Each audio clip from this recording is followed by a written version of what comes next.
दोस्तों, आज की घटना जो होता है, इस घटना में एक व्यक्ति होता है और वह व्यक्ति इतना परेशान हो जाता है कि अपनी पत्नी का अपहरण कर लेता है। लेकिन अपहरण करने का जब सच्चाई लोगों के सामने आता है तो पूरा का पूरा जो इलाका होता है हैरान और परेशान भी हो जाता है। आखिर क्या कारण था एक पति का अपनी ही पत्नी का अपहरण करने का? लोगों के मन में सच्चाई जानने की उत्सुकता इस तरह बढ़ जाती है जिससे लोग सुनकर हैरान और परेशान भी हो जाते हैं। चलिए हम जानते हैं इस वीडियो के माध्यम के पूरी क्राइम स्टोरी। नमस्कार दोस्तों, मैं प्रदीप कुमार आपको इस टेढ़ी बात चैनल पर मैं स्वागत करता हूं। दोस्तों आज की यह जो सच्ची घटना है, यह घटना सुनाने से पहले मैं आपसे एक छोटा सा रिक्वेस्ट करना चाहता हूं, क्योंकि आप अगर इस चैनल पर नए हो तो एक बार जाकर अपने चैनल इसी साथ वीडियो को वॉच करते जाइए और लाइक और सब्सक्राइब जरूर करके ही जाइए। दोस्तों आज की यह जो सच्ची घटना है, यह घटना ठीक पंजाब का ही उसी में जाना माना जगराओं एक शहर पड़ता है। वहीं के रहने वाले संजय अब गुप्ता होते हैं। उनके परिवार में उनकी अपनी पत्नी होती है सीमा गुप्ता भी। उनके टोटल अब 2 ही बच्चे होते हैं और एक बड़ी बेटी होती है चेतना गुप्ता और एक बेटा होता है साहिल गुप्ता। चेतना गुप्ता जो होती है मौके पर उम्र 19 साल के आसपास होता है। वहीं पास डीएवी कॉलेज होता है, उसी में जाकर बीकॉम की अब पढ़ाई भी करती है। लेकिन इधर संजय गुप्ता जो होते हैं जगराओं शहर के एक जाने माने इधर शोरूम के मालिक होते हैं। जाने माने अपने इलाके के बहुत बड़े व्यापारी होते हैं। लेकिन जो देखने में इधर शरीफ और नेक दिल के भी संजय गुप्ता होते हैं। उन्हीं की वजह से उनका जो परिवार होता है काफ़ी खुशमय होता है। लेकिन उनकी जो बेटी होती है इधर चेतना गुप्ता, और मौके पर वहाँ से कुछ दूर पर एक कोचिंग सेंटर होता है, वहीं जाकर मौके पर अब दोपहर और शाम के टाइम कोचिंग लिया करती थी। और जब मौका मिलता तो अपने परिवार में अपने माँ के साथ हाथ जरूर बटा दिया करती थी कामों में। लेकिन समय बीतता है, समय के साथ परिवार में किसी चीज़ की कोई कमी नहीं रहता है। लेकिन 29 जनवरी साल 2014 की मैं बात कर रहा हूँ। उसी दिन सुबह का जब 8 बजे के आसपास का टाइम होता है तो रोज़ की तरह संजय गुप्ता अपनी बेटी को अब अपनी ही दुकान से छोड़ने के लिए हर वक्त ट्यूशन पे निकलने के लिए तैयारी कराना शुरू कर देते हैं। अब चेतना गुप्ता उसी समय जल्दी फारिग अपने सारे काम को निपटाती अपने पिता के स्कूटी पे बैठ जाती है। और उसके जो पिता होते हैं पहले अपनी बेटी को कोचिंग सेंटर छोड़ते हैं और फिर अपने शोरूम के लिए निकल जाते थे। रोज़ का उनका यही जरिया होता है। लेकिन अपनी बेटी को स्कूटी पर बैठाते हैं, फिर बैठाने के बाद अब जो होता है फर्राटा भरते हैं, निकल पड़ते हैं। लेकिन वहाँ से जैसे कुछ दूर चलते हैं, ट्यूशन वाली गली में पहुँचते हैं तो देखते हैं कि सामने जो गली, उसी गली के पास जो होता है सफ़ेद रंग की एक कार खड़ी पड़ी हुई है। अब संजय गुप्ता जो होती है स्कूटी जाकर वहीं जब रोक लेते हैं तो रोकने के बाद संजय गुप्ता अब अंदर ड्राइविंग सीट पर नज़र मारते हैं तो उस युवक को देखकर उसी समय पहचान जाते हैं। लेकिन पीछे वाले सीट पर 2 युवक और बैठे होते हैं और ड्राइविंग सीट के बगल भी एक युवक बैठा होता है। लेकिन युवक के चेहरे पर जावा लगा होता है। अब संजय गुप्ता जब यह नज़ारा देखे समझ रह जाते हैं। लेकिन तब तक जैसे कुछ कह पाते या पूछ पाते संजय गुप्ता उस युवक से, और तब से उस वक्त मंचल बन जाती है। और अचानक दोनों का दरवाज़ा खोलता, 3 लड़के बाहर निकलते हैं और चेतना गुप्ता को अपने कब्जे में लेकर कार में दन से बैठ जाते हैं। अब संजय गुप्ता जैसे कुछ पूछना चाहते तो उसी समय जो होता है अब वह कार बड़ी जल्दी जो होता है वहाँ से फर्राटा भरता है और तुरंत का तुरंत निकलना शुरू कर देता है। संजय गुप्ता वहाँ चिल्लाते हैं और अपनी बेटी की आवाज़ अपने कानों में सुनते हैं कि बचाओ बचाओ पिताजी। अब संजय गुप्ता वहाँ कुछ कह नहीं पाते हैं, तुरंत अपनी स्कूटी लेते हैं और आवाज़ लगाते हैं कि बेटी को बचा लो। लेकिन उन बाज़ारों में जिसके कारण यह खबर पहुँचती है तो सभी लोग लगभग अपना अपना बाइक निकाल लेते हैं। अब इधर संजय गुप्ता उस कार के पीछे अपनी बेटी को बचाने के लिए आवाज़ लगाते हुए बड़ी तेज़ से स्कूटी से फर्राटा भरते हैं। स्कूटी चलाते चलाते जैसे ही अब अपने बड़े भाई की दुकान के सामने पहुंचते हैं तो यह खबर जो होता है संजय के बड़े भाई को लग जाता है। उसी वक्त वह भी अपनी बाइक लेता है और उस कार के पीछे लग पड़ जाता है। लेकिन कार बड़ी तेज़ से जैसे ही मेन रोड पाता है तो वह फरार हो जाता है। अब संजय गुप्ता जो होते हैं वहीं स्कूटी रोकते हैं, फिर वहीं अब फर्राटा भरने के बाद वहीं बैठ जाते हैं, फिर सोच विचार करते हैं। और तब तक उनका अपना भाई जो होता पहुँचता, सत्ताना देता है तौ तरीके से, और फिर उसी समय हिदायत देता कि इसकी सूचना जो होता अपने नज़दीकी सिविल लाइन में दिया जाए। और उसी वक्त जो होता संजय गुप्ता इसकी सूचना अपने नज़दीकी पुलिस थाने में दे देते हैं। और वहाँ के थाना प्रभारी जो होते हैं जैसे इस चीज़ की खबर पाते हैं तो उसी वक्त मोहम्मद जलीम अपने दल बल टीम को लेते हैं। लेने के बाद सीधा का सीधा मुलाकात संजय अब गुप्ता से कर लेते हैं। संजय गुप्ता से वहीं पूछताछ करते हैं और जब संजय गुप्ता से पूछताछ किया करने लग जाता है कि साहब कार में जो ड्राइवर सीट पे बैठा हुआ जो लड़का होता वह लड़का कोई और नहीं होता है बल्कि साहब हमारे ही इस इलाके का जाने माने साहब मनीष मल्होत्रा होता है। यह बात पुलिस की जो टीम होती सुनने के बाद अब संजय गुप्ता के धैर्य पर मनीष मल्होत्रा और उसके अपने जो पिता होते हैं उसी वक्त और साथ में मनीष मल्होत्रा के ही माँ और भाई और चाचा के ऊपर मुकदमा दर्ज कर लेती है। और पुलिस की जो टीम होती है अब चारों की तलाशी करने के लिए उसी वक्त एक्शन में आती है।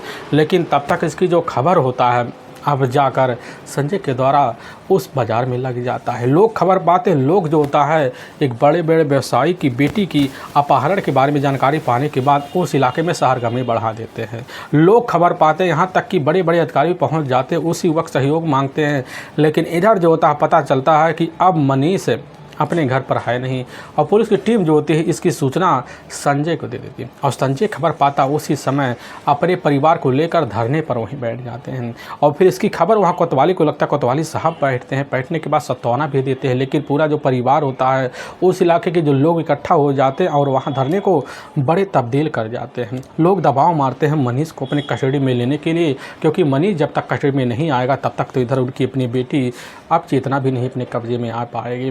पुलिस की जो टीम होती है अपने हिसाब से एक टीम लगाती है और जितने भी सीमाओं पर बर्करेट एरिया होता है उनको उसी समय बर्करेटिंग करवा देती है ताकि जल्द जल्द कहीं एरिया क्रॉस करे तो वहीं दिनों को धरा होता जाए। और उसकी टीम जो होती है अपने हिसाब से नाकाबंदी जब करवाती है तो तरीके से जांच पड़ताल करवाती है, यहाँ तक कि मनीष के मोबाइल नंबर को भी सर्विलांस पे लगा देती है ताकि जल्द से जल्द जो होता है मनीष मल्होत्रा का पता चल सके। उसके पिता जोगिंदर पाल जो होते हैं पुलिस की जो टीम होती है अब वहाँ अता पता लेती, पता चलता है जो राजकोटा रोड पड़ता है प्रसिद्ध व्यवसायी है वहीं के जोगिंदर, उन्हीं का अपना बेटा होता है। उनका खुद का पेट्रोल पंप और इधर कोको पेप्सी का एक जाना माना बहुत बड़ा शोरूम होता है। और पुलिस की जो टीम होती है सीधा का सीधा पहुंच जाते उसी राजकोट रोड पर वही व्यवसायी के पास जोगिंदर के ही घर पता चलता है हुआ तो फिर भूमिगत हो गए हैं। पुलिस का शंका और बढ़ जाता है। इसीलिए पुलिस की जो टीम होती है अब इस चीज़ की तलाशी करने के लिए अपने मुखबिरों को अलर्ट कर देते हैं। इसकी खबर जो होता है संजय के परिवार वालों को लगता है, लोग को लगता है, जो धरने बैठे होते हैं उनको लगता है, तो उसी समय सरगर्मी दिखाना शुरू कर देते हैं। उनको लगने लग जाता है पुलिस इस केस में ढिलाई कर रही है और तब तक वहाँ लोग काफ़ी तरह की बातें भी करना शुरू कर देते हैं और पुलिस में इस चीज़ के अफरा तफरी भी मच जाती। जैसे न तैसे कर जो होता है चेतना का खोज खबर लिया जाए, नहीं तो मुसीबत भारी पड़ेगा। और उधर इसकी खबर जो होता है विधायक को भी लग जाता है और विधायक जी जब खबर पाते पहुंचने के बाद जो होता है धरने को अब शांत करवाने के लिए सत्तावना देते हैं, भरोसा दिलवाते हैं तो तरीके से। लेकिन वहाँ पर खड़े कुछ लोग भी होते कहने लग जाते कि पुलिस जब तक घूस नहीं लेती तब तक यह काम भी नहीं करती। उसी वक्त काफ़ी लोग एक साथ होते हैं, फिर वहाँ चादर बिछाई जाए, उसी चादर पर कोई 10 रुपया, कोई 20 रुपया, कोई 30 रुपया, कोई 50, कोई 100, 200 का अब चंदा इकट्ठा करना शुरू कर देता है। लोगों को भी यकीन हो जाता है कि पैसे आएंगे तो पुलिस काम जरूर कर देंगे। लेकिन यह बात गलत साबित हो जाता है। पुलिस की जो टीम होती है अपने हिसाब से चेतना की तलाशी करने के लिए जी तोड़ मेहनत करती है, हर जगह नाकाबंदी दिखाना शुरू कर देती है ताकि पता चल जाए। लेकिन नाकाबंदी जो होता है पुलिस कतकंडे नहीं चल पाता। इसी पुलिस की जो टीम होती है मनीष मल्होत्रा के कुछ अपने करीबी को अपने कस्टडी में लेती है, लेकर थाने पहुँच जाती है। लेकिन तब तक जो होता है यह खबर पूरे इलाके में इस तरह फैल जाता है, काफ़ी लोगों के घरों के जो लोग होते हैं बड़े बड़े आने शुरू कर देते हैं, पूरा माहौल ख़राब होने लग जाता है। आखिर एक विशाल जो होता है तो तरीके से धरना स्थल बन जाता है। लोग भी तरह तरह की बातें करना शुरू कर देते हैं। लेकिन जैसे ही दूसरे दिन का अब शाम का टाइम होता है उसी वक्त जो होता है अचानक पुलिस को खबर मिल जाता है कि मनीष मल्होत्रा जो होता है इधर आकर सीधा का सीधा जगराओं के कोतवाली में सिलेंडर करना चाहता है। इसकी खबर जैसे लगता है तो उसी वक्त धरने के लोग भी खबर पाते, सज्जे खबर पाते हैं और अपने जो होता परिवार को साथ लेते हैं। ठीक जो होता शाम के टाइम पहुंच जाते थाने में। पता चलता वहाँ इधर थाने में आकर पहुँची हुई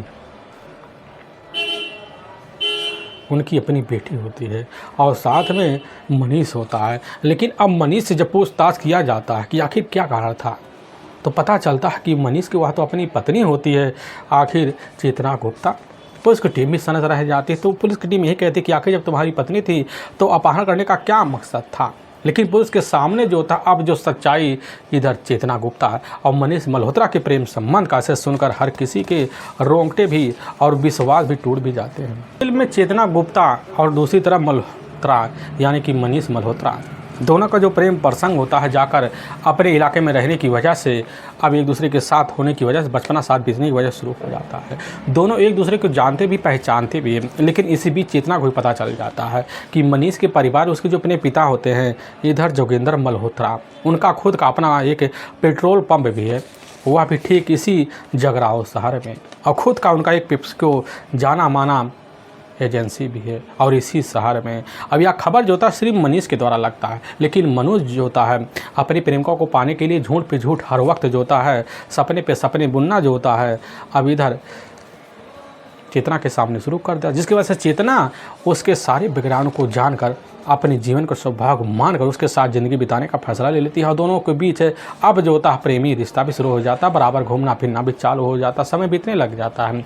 लेकिन इधर जो होता है दोनों को पूरी तरह से ज्ञात हो चुका होता है कि हमारी जो शादी होती है वह शादी दोनों की गैर बिरादरी होने की वजह से परिवार वाले और इस समाज वाले स्वीकार नहीं करेंगे, जिसकी वजह से दोनों उसी वक्त फैसला लेते हैं। और उसी फैसले के तहत अब जो होता है यह मिलकर सीधा का सीधा जाकर कोर्ट में एक वकील से संपर्क करते हैं कि आखिर हम दोनों मिलकर अब शादी का प्रमाण पत्र कैसे ले सकते हैं। तो वकील द्वारा अब दोनों को पता चल जाता है, जिसकी वजह से दोनों फैसला लेते हैं। और ठीक जैसे ही 12 सितंबर साल 2000 अब वही 13 का वक्त होता है, उसी दिन जो होता है दोनों के दोनों फैसले के तहत अपने बिन परिवार को बताएं वह अपने घर से निकल जाते हैं।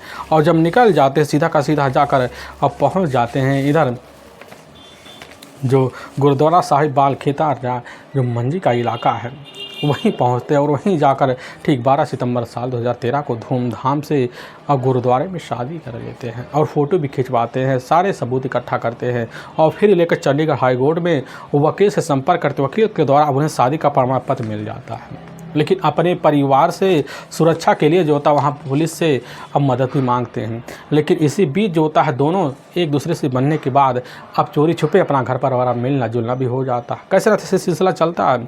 लेकिन इसी बीच चेतना को खबर लग जाता है कि आखिर सारे झूठे के झूठे सपने हमें दिखाए गए हैं। पता चलता है मनीष के पास तो कुछ भी नहीं है, जो सब कुछ है उसके अपने चाचा राज मल्होत्रा का है। पेट्रोल पंप भी है और पेप्सिको एजेंसी भी है और घर पे जो होता है सारे के सारे लोन खड़े पड़े हुए हैं और कर्जे लदे पड़े हुए हैं। जो कोई भी चेतना अगर गिफ्ट मांगती है उस गिफ्ट के लिए अपने दोस्तों से और अपने परिवार से पैसा चुरा कर जो होता है तौ तरीके से लाकर पूर्व भी किया कर जाता है। कर्जदार पूरा परिवार लदा पड़ा होता है। तौ तरीके से इस तरह की जानकारी पाने के बाद जो होती है चेतना का मन उसी वक्त टूट जाता है और उसी वक्त जो होता है अब चेतना मनीष मल्होत्रा से दूरी बनाना शुरू कर देती है, जिसकी वजह से मनीष मल्होत्रा सारी बात की जानकारी पा जाता। मनीष मल्होत्रा आप जानने के लिए हो जाता है कि आखिर जो होता है हमारे जीवन का शुरुआत कब और कैसे होगा। इसके लिए अब मनीष जो होता है चेतना के ऊपर दबाव मारता है। लेकिन चेतना जब खबर पाती है अपने आप को जो होता है काफ़ी लाचार समझकर पिता के पास आती है। अपने पिता संजय से कहने लग जाते हैं कि पिताजी हमारी आप शादी कहीं भी करवा दीजिए, हम राजी हैं। अब संजय इधर अपने लिए पारिवारिक सुख में देकर अपनी बेटी के लिए रिश्ते की तलाशी करते हैं, काफ़ी खोजबीन करते हैं। अब इसकी जो खबर होता है जाकर अब मनीष मल्होत्रा को लग जाता है और जब मनीष मल्होत्रा खबर पाता है तो उसी वक्त हैरान और परेशान हो जाता है। वह सोचने लग जाता है कि चेतना को हमें कैसे न कैसे सबक तो सिखाना पड़ेगा।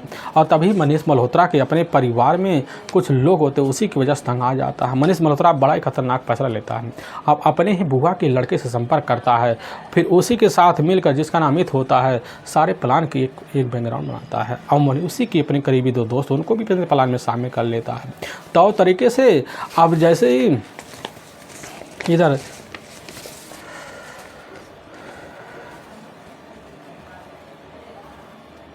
29 जनवरी साल 2014 का वक्त होता है, उसी दिन शाम के टाइम में जो होता है अपना कार लेता मोड़ पे खड़ा हो जाता है, वहीं जाकर अब इंतज़ार करता है। लेकिन जैसे ही संजय अपनी बेटी अब चेतना को लेकर पहुंचते हैं तो तरीके से वहां टूट पड़ता है और फिर अपने ही कार में बैठाता है। फिर कार में बैठाने के बाद और कार लेकर निकल जाता है, फिर अपने शहर जाता है, फिर वहां रहता है।